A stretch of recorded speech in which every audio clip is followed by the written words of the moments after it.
Bonjour et bienvenue pour cette nouvelle conférence Bourse Live, une conférence pendant laquelle on va parler de diversification. Oui, parce que si c'est une nécessité pour l'investisseur individuel en temps normal, c'est peut-être encore plus crucial en ce moment avec un contexte exceptionnel, plus vu depuis des dizaines d'années et qui peut rapidement faire, perdre la boussole en termes de stratégie d'investissement. Heureusement, pour nous aider à retrouver le nord, j'ai avec moi sur le plateau les experts d'Edmond Rothschild Asset Management qui vont décrypter ce qui se passe et vous aider à prendre les bonnes décisions. Je suis donc en compagnie aujourd'hui de Maggie McDonald, spécialiste produit chez Edmond Rothschild Asset Management. Bonjour Maggie. Bonjour. Et Ludovic Dufour, responsable de l'équipe spécialiste produit. Bonjour Ludovic. Bonjour Laurent. Ludovic, je l'ai dit brièvement dans mon lancement, on se retrouve dans une situation que les moins de 20 ans ne peuvent pas connaître, plus vue depuis les années 70-80, une inflation qui flambe, des taux qui remontent, une croissance qui flageole, on est en train de se demander, et sur les marchés, toutes les classes d'actifs qui baissent en même temps. Compliqué cette équation. Comment on la résout? Est-ce qu'on peut déjà expliquer le mouvement subi et très rapide auquel on a assisté sur les taux? Oui, c'est bien de revenir sur la hausse des taux, parce que c'est vraiment l'élément qui explique le comportement des marchés actuellement. Cette hausse des taux, elle prend racine dans l'évolution de la politique des banquiers centraux, notamment la Fed. Il y a deux éléments qu'il faut avoir en tête sur l'évolution de la politique monétaire. C'est tout d'abord sortir de la politique non conventionnelle. C'est-à-dire que pendant longtemps, les banquiers centraux achetaient des actifs. Ils souhaitent sortir de cette politique. Non conventionnel qui est devenu habituel, Ludovic. Exactement, on est d'accord. C'est bien tout le drame d'ailleurs. On est bien d'accord. Ils achetaient des actifs pour accompagner les investisseurs sur les marchés des taux et surtout faire baisser le niveau des taux. Ils souhaitent mettre fin à ces politiques non conventionnelles parce que la crise du Covid est derrière nous, il n'y a plus besoin de ce mécanisme. Donc ça, c'est l'un des premiers éléments. Ensuite, l'autre arme des banquiers centraux, c'est les taux. Les taux directeurs sont très très bas, étaient très très bas pendant longtemps, ils souhaitaient les augmenter. Et quand on augmente les taux, dans le mandat des banquiers centraux, il y a lutter contre l'inflation. Et donc du coup, on a un petit peu tout qui s'est précipité à un moment. Et cette hausse de l'inflation qui devait être temporaire, maîtrisée, a un peu dérapé. Et elle a dérapé plus longtemps que prévu. Le terme durable sur l'inflation est venu sur le devant de la scène, et donc les banquiers centraux ont accéléré la hausse des taux. Ce qui fait que finalement, cette hausse de taux, c'est un choc. Elle s'est vraiment matérialisée avec un choc, d'une manière très rapide, avec beaucoup d'amplitude. Si on prend un petit exemple, juste depuis le début de l'année, c'est à peu près sur les taux longs, 200 BP, 2% de hausse de taux. 200 points de base. 200 points de base, exactement. C'est-à-dire que si vous êtes un investisseur sur de la dette allemande, du 10 ans allemand, en perf, ça se traduit par moins 15%. Si vous êtes un investisseur qui était plus court sur du 2 ans, c'est moins 4,5%. Plus long sur du 30 ans, c'est moins 30%. Donc voilà, il y a un choc parce que la hausse des taux, elle fait baisser les prix. Et les prix ont très très violemment baissé. Et ensuite, sur cette politique de normalisation et de hausse des taux, ils ont dû accélérer dans la dynamique. On a ce 75 points de base de la Fed qui est passé et on voit le discours de la BCE qui est plus offensif. Vous l'avez déjà un petit peu expliqué, Ludovic, mais comment tout ça se traduit concrètement sur le marché obligataire? On voit le choc est assez violent. Le premier élément, on le voit, c'est sur les prix. Les prix ont fortement baissé. Après, si on veut être un peu plus global ou exhaustif, c'est la volatilité qu'on a. Pourquoi? Parce que les banquiers centraux nous expliquent que les taux vont monter. Tout le monde l'avait anticipé. C'était dans les programmes. On savait que les taux allaient monter. Mais peut-être pas aussi vite, aussi fort. La question, c'est aussi vite. Exactement. Vous l'avez dit, 75 BP, préannoncé quasiment 75 BP sur la prochaine réunion également. Sur la BCE, qui en début d'année n'annonçait pas de hausse de taux, le marché en attendait un petit peu, 50 BP le marché attendait. Donc 0,5% de hausse sur 2022. La BCE est venue début juin en expliquant que finalement, 25 centimes en juillet, 50 centimes à la rentrée et encore 25. Donc elle a mis le marché sur à peu près 125 centimes BP de hausse de taux. 1,25% si on essaie après de retraduire un peu tout ça. Donc ça fait 5 hausses, dont une double à 50 centimes. Mais par rapport à ça, le marché anticipe. Et le marché, en fait, si on regarde ce qu'attend le marché cette année, c'est 1,8% de hausse de taux. Donc c'est encore au-dessus. C'est encore au-dessus. Et c'est ça qui génère beaucoup d'inflation, de volatilité sur le marché des taux. C'est où est-ce qu'ils vont s'arrêter, etc. Et les autres inquiétudes que ça suscite, c'est que plus on augmente les taux, plus on est restrictif. Et c'est quoi la transmission vers la croissance? Oui, parce que pourquoi il y a cette incertitude du marché, Ludovic? C'est parce qu'on a l'impression que l'inflation n'est toujours pas véritablement sous contrôle, c'est ça? La question, c'est est-ce que cette politique monétaire peut permettre de remettre cette inflation sous contrôle? Et on voit que sur les chiffres, on n'arrête pas de faire de nouveaux plus hauts et puis tout le temps d'avoir de l'exceptionnel. L'été dernier, l'exceptionnel, c'était les voitures d'occasion sur le marché américain qui explosaient. L'inflation dérape encore. On a eu l'énergie, avec en plus accentué avec le choc géopolitique, la crise en Ukraine. Le mois dernier, c'était le prix des billets d'avion. Après cette économie qui se réouvre suite au Covid, on consomme des biens et puis après on consomme des services. Et donc c'est plein d'éléments de petits chocs, mais à chaque fois, c'est des chocs d'offres qui font que cette inflation continue d'augmenter. Donc du coup, les banquiers centraux durcissent le ton. La question, c'est est-ce qu'à un moment, à force de durcir, on tombe sur l'accident de politique monétaire et on nous amène à rentrer en récession? Le constat est posé. Il est un petit peu inquiétant quand même, il faut le reconnaître. Comment on adapte tout ça au niveau de son allocation? Les gens qui nous regardent se disent comment on peut faire maintenant? Qu'est-ce qu'il va falloir aller rechercher? Qu'est-ce qu'il va falloir faire en fait? Alors il y a le premier élément, parce qu'on peut regarder dans le rétro, regarder ce qu'il aurait fallu faire. On l'a fait, voilà. Donc il ne fallait pas avoir tôt, il fallait être très peu sensible, etc. Bon, ça c'est un peu derrière nous. Aujourd'hui, avec la hausse des taux, il y a un élément qui est concomitant, c'est que les taux sont plus hauts. Donc ça veut dire qu'ils rémunèrent plus. Étant donné qu'on a également des inquiétudes sur le ralentissement économique, les spreads de crédit sont également plus hauts. Donc au final, aujourd'hui, si on achète des taux, on a un niveau de rémunération qui est bien plus intéressant. Si on met des chiffres sur ces éléments, on le disait, on est sur les taux à peu près à 1,70 en zone euro, on est revenu à 2,75 sur le 10 ans américain. Mais à côté de ça, on a les spreads de crédit. On peut aujourd'hui... On explique peut-être ce que c'est un spread de crédit pour les gens qui seraient un petit peu largués. Le taux supplémentaire qu'on demande à cet émetteur pour s'endetter. C'est-à-dire que si on le fait sur un exemple simple, on va dire que le taux de base en Europe, c'est l'Allemagne, un taux à 1,70. L'Italie, quand elle s'endette plus cher. Donc c'est l'écart entre le taux de référence qui va être le taux allemand et le taux d'autres pays. Aujourd'hui, elle s'endette avec 190 BP, 1,9% de plus. Et il y a eu un petit stress la semaine dernière parce que c'est monté jusqu'à 2,4%. On pourra y revenir. Donc du coup, en revanche, ça nous donne des niveaux de rémunération. Et aujourd'hui, il y a un élément qui commence à être intéressant. Il ne faut pas se précipiter, mais il y a un élément qui est intéressant, c'est qu'on peut construire des portefeuilles de qualité, même courts en duration, qui affichent des niveaux de rémunération intéressants. On peut faire un portefeuille, je regardais, investment grade, donc les sociétés de meilleure qualité, plus high yield. C'est bien bien noté. De la dette bien notée, de la dette un peu moins bien notée sur du yield, court en duration, donc échéance moyenne à 2 ans, et ça va vous rapporter 4%. Donc quand vous avez 4% qui vont tomber tous les ans de rémunération, vous pouvez commencer à regarder le fait de revenir sur le marché, et même si ça continue de se dégrader, vous avez ce 4% qui peut compenser en partie.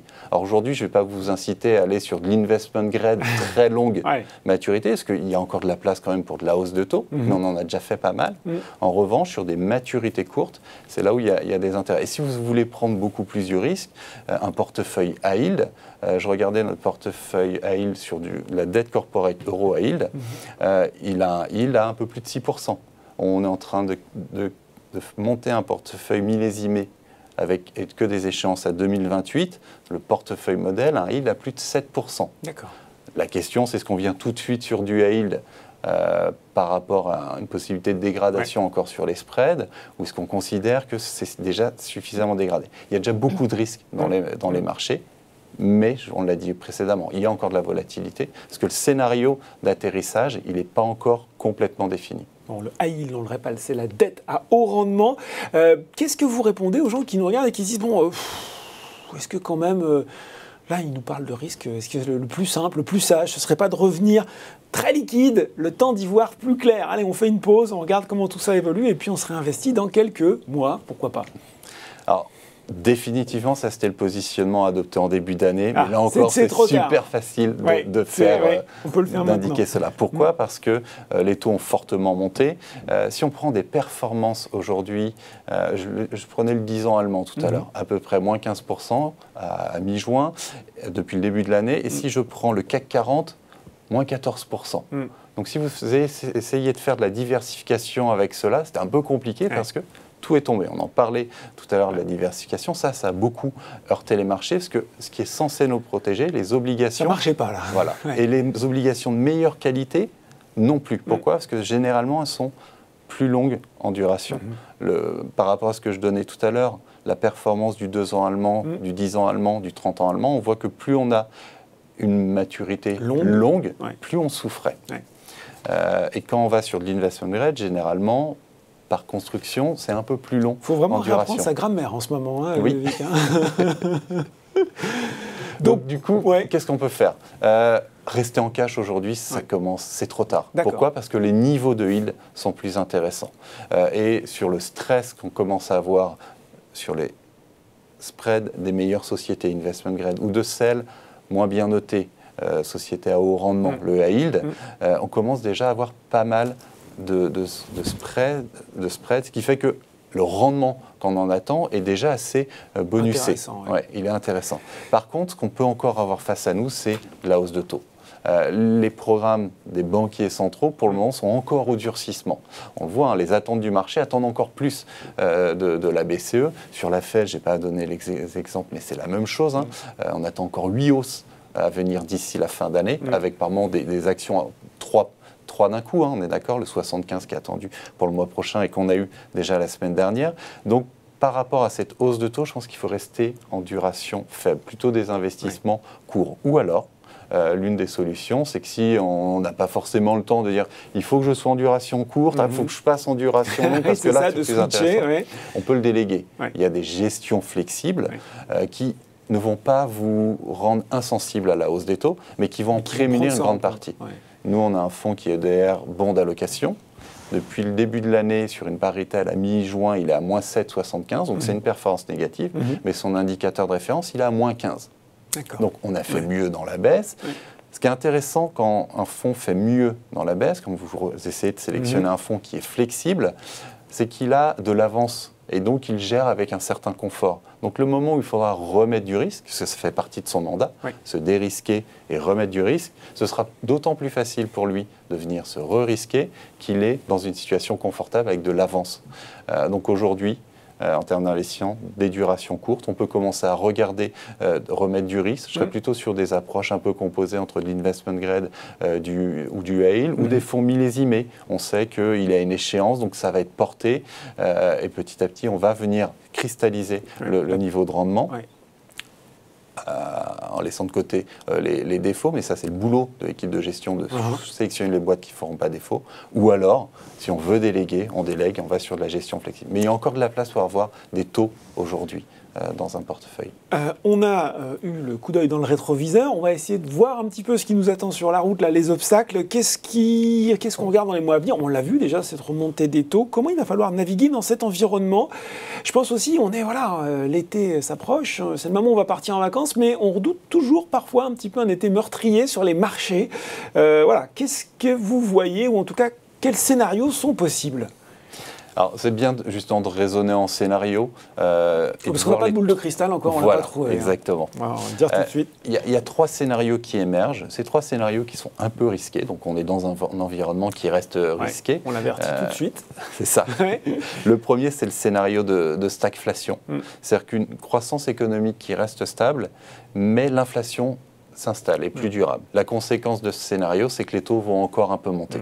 Parce que les banquiers centraux seront amené à encore durcir le ton sur les hausses des taux. Mais si la croissance reste stable, derrière, il n'y a pas de dérapage, et donc il faut plutôt peu de duration en portefeuille. On peut commencer à remettre du risque, on le disait, les spreads de crédit ou sur les actions, mais Maggie en parlera plus longuement par la suite. Ça, c'est un scénario qui est probable. Un deuxième scénario, qui est également assez probable, c'est une récession technique. Alors, une récession technique, qu'est-ce que c'est ? 2 mois de croissance négative. 2 mois, oui. 2 trimestres, pardon. 2 trimestres de croissance négative. 2 trimestres.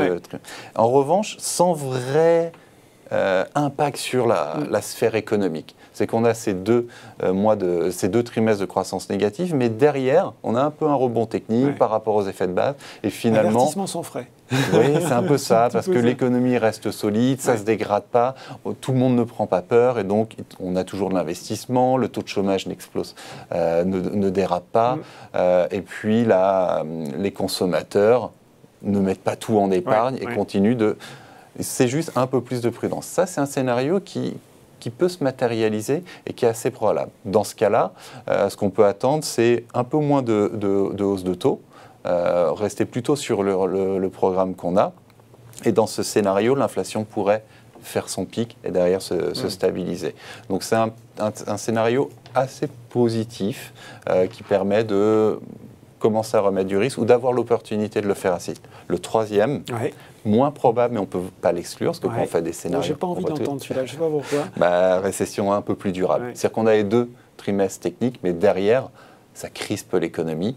Les banquiers centraux mettent un peu de temps à réagir, continuent de monter. Voilà. Et là, du coup, on prend peur. On prend peur. Bon, quand on a dit que c'était compliqué. C'est pas celui que je privilégierais. Bon, voilà. Ah, c'est pas celui que Ludovic privilégie. Je me tourne maintenant vers vous, Maggie.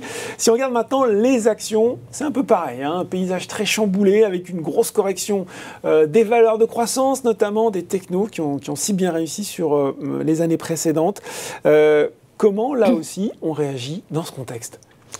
Cette correction, en fait, elle correspond à ce changement de paradigme sur le marché des taux, puisque on quitte, on va dire, un monde où la croissance a été financée à tout prix.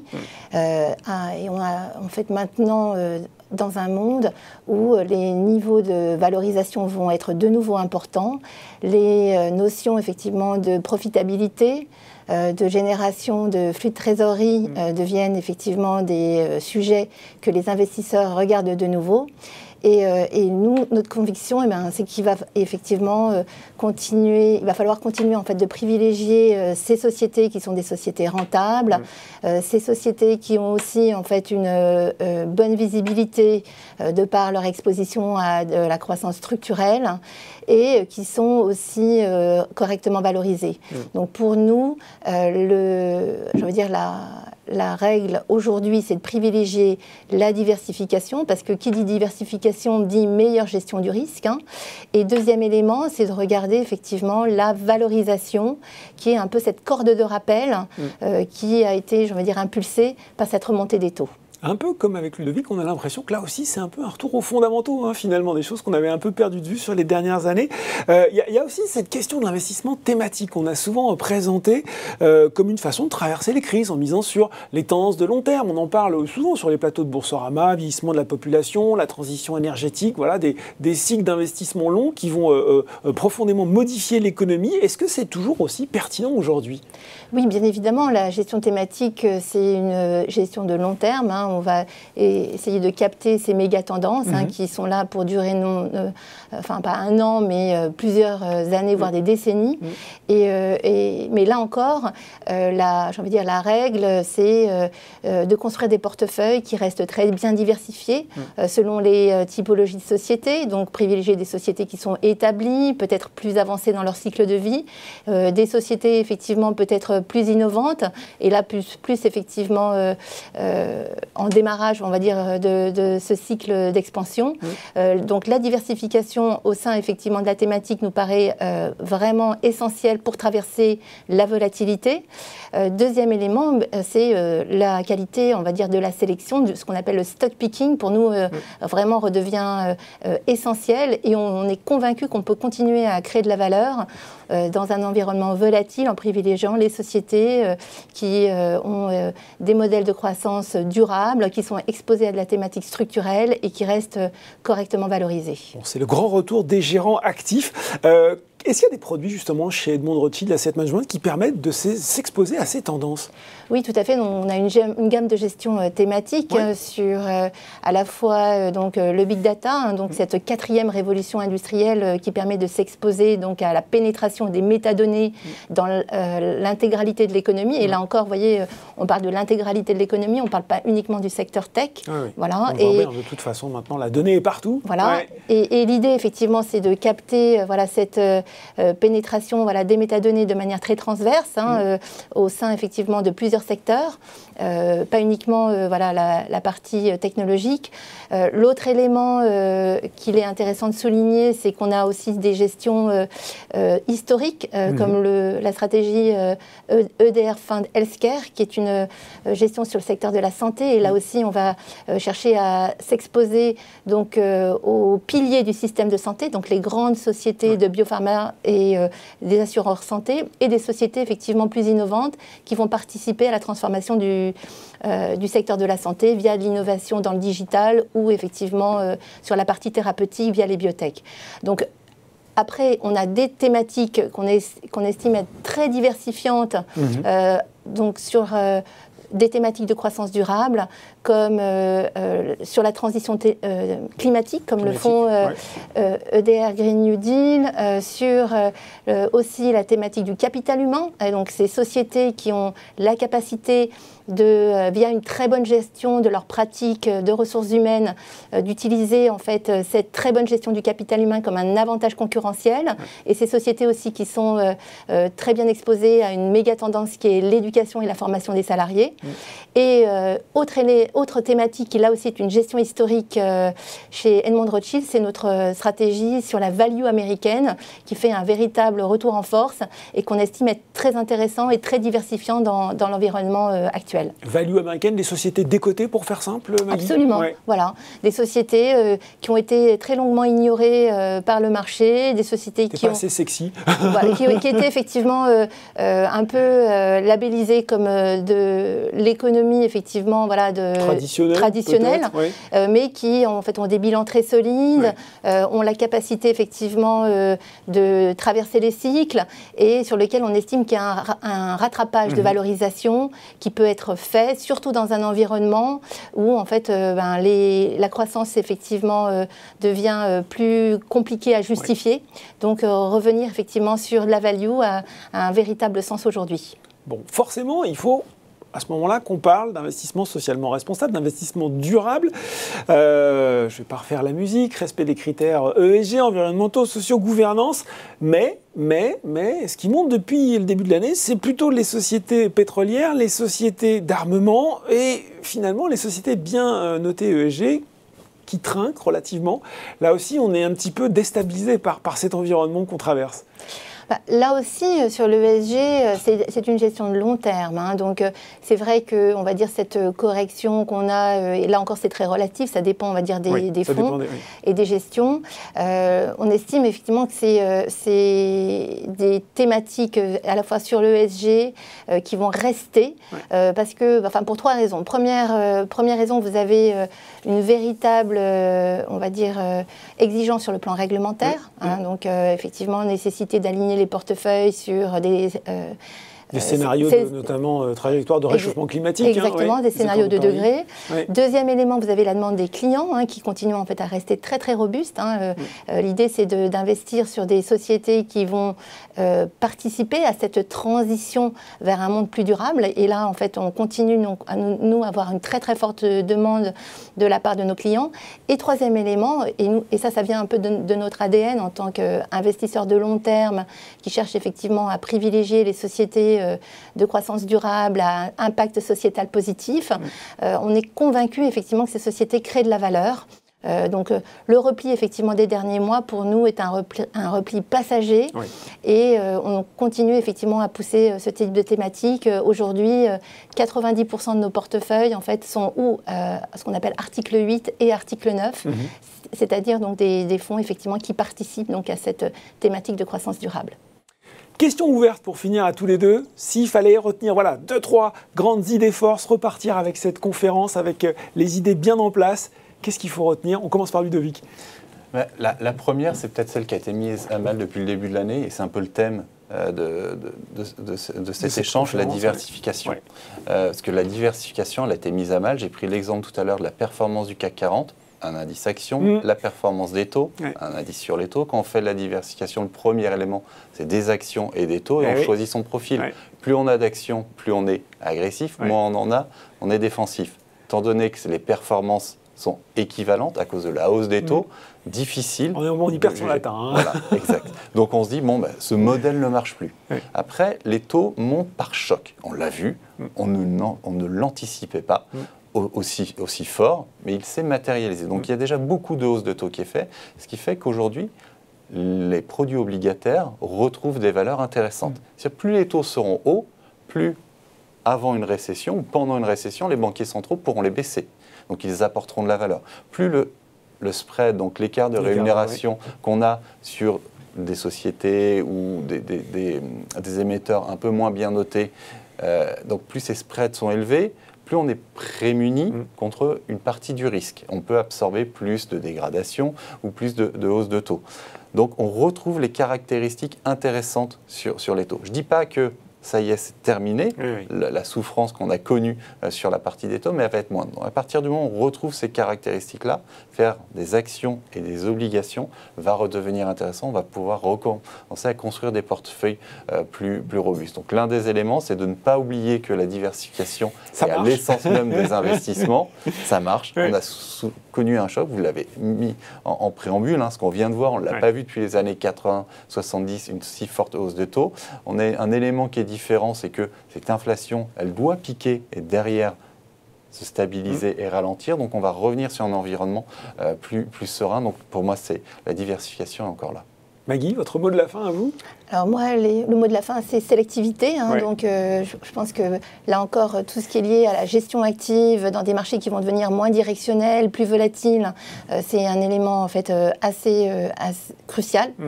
Et deuxième élément, privilégier, on va dire les recettes classiques, on va dire de la gestion fondamentale, c'est-à-dire les sociétés qui sont bien gérées, qui sont correctement valorisées et sur lesquelles en fait on a des perspectives de croissance solide à moyen terme. Bon, et ça, c'est une transition toute trouvée avec les questions que vous avez posées notamment au moment de l'inscription, puisqu'on a retenu certaines. Sophie qui nous dit « J'ai du mal à voir comment les sociétés ne pourraient pas être affectées à terme par les baisses des prévisions de croissance. Ne faut-il mieux pas attendre ?» C'est un peu la question qu'on se posait, que les marchés intègrent ces chutes de profit avant d'investir. Alors... Moi, j'ai presque envie de dire que les marchés ont déjà, on va dire, anticipé ce scénario, on va dire, de baisse de profit. Donc, pas de manière, on va dire, généralisée, mais vous avez des sociétés, notamment dans le secteur technologique, qui auparavant étaient considérées comme très défensives, qui ont donc très fortement baissé, parce qu'on s'est rendu compte, en fait, qu'elles avaient cette certaine exposition, effectivement, au cycle. Donc, vous avez des titres comme Amazon qui ont perdu plus de 40%, Apple, 35%. Et j'ai envie de dire que aujourd'hui, il va falloir être assez vigilant, regarder effectivement des points d'entrée. Vous avez une grosse partie, on va dire, de cette correction qui est quand même déjà très intégrée dans le marché. Vous regardez aujourd'hui les actions européennes, elles traitent sur des PE, enfin, donc des multiples de valorisation qui sont assez proches de ce qu'on avait eu en 2011, lors de la dernière crise des dettes souveraines. Donc, pour nous, je pense qu'il faut rester donc assez agile, pas hésiter effectivement à revenir, parce que c'est toujours très très difficile d'anticiper en fait le point bas. Voilà, exactement. On aimerait bien toujours rentrer au plus bas, mais c'est pas si simple que ça. Justement, Khaled se pose la question, et ça fait écho à tout ce que vous venez de nous dire, Maggie. La chute de 30% du Nasdaq est-elle une opportunité de se replacer sur les valeurs américaines? J'imagine qu'il parle plus spécifiquement justement des valeurs technologiques, pour remettre un peu dans son portefeuille. Et oui, on peut dire, c'est les soldes, allons-y finalement. Alors là encore, la sélectivité reste de mise. On n'achète pas tout n'importe comment. Voilà, donc regardez le modèle économique, regardez les niveaux de valorisation, regardez en fait ce qui peut être soutenable dans la durée. Si ces sociétés ne sont pas, on va dire, dépendantes du marché pour se financer, c'est quand même effectivement... c'est mieux. Voilà. Donc là encore, il faut effectivement éviter d'avoir une approche globale et rester beaucoup plus spécifique dans cette approche, d'où effectivement la nécessité d'investir via des gestions actives, agiles et responsables. Il va falloir bosser ces dossiers. Question de Guy posée là aussi au moment de l'inscription, peut-être plus pour Ludovic, si elle se poursuit, quel effet la hausse des taux va avoir sur la dette souveraine qui se retrouve dans de nombreux produits d'épargne? Bonne question, ça. Hein. Oui, on l'a vu, le problème des taux, c'est que quand ils montent, ils baissent en prix. Et donc, au bout d'un moment, est-ce que c'est soutenable, ces performances si négatives? Il y a de nombreux mécanismes pour éviter qu'il y ait des problématiques sur les assureurs. On va prendre un exemple qui n'est pas lié sur un assureur, mais qui est lié à cette hausse des taux. Quand la BCE indique qu'elle va monter ses taux, qu'est-ce qui se passe? C'est que tout le monde regarde l'Italie en disant « Oh là là, eux, ils sont très endettés. Oui. Ils ont déjà un spread et le spread s'écarte. Ouais. Et il monte à 240. C'est-à-dire que le 10 ans... On rappelle les moments de la crise de la zone euro. Exactement. Ouais. Donc, on a appris de cette crise. Le 10 ans italien, il est monté à 4% mercredi dernier. Mercredi, une semaine après sa réunion, la BCE intervient et du coup vient expliquer que, attention, on ne veut pas de dislocation. On ne va pas laisser les spreads grandir. Donc, on utilisera un mécanisme, on en trouvera un, on le mettra en place pour nous permettre de faire la hausse des taux. Donc, on est toujours sur ce mécanisme de hausse des taux. Il va continuer. Une grande partie est pressée. Je pense qu'il faut continuer de faire attention, mais je ne vois pas de risque systémique sur les problèmes d'assureurs. Et là, il n'y en a pas. On a les mécanismes. On a beaucoup appris au cours des 10 dernières années.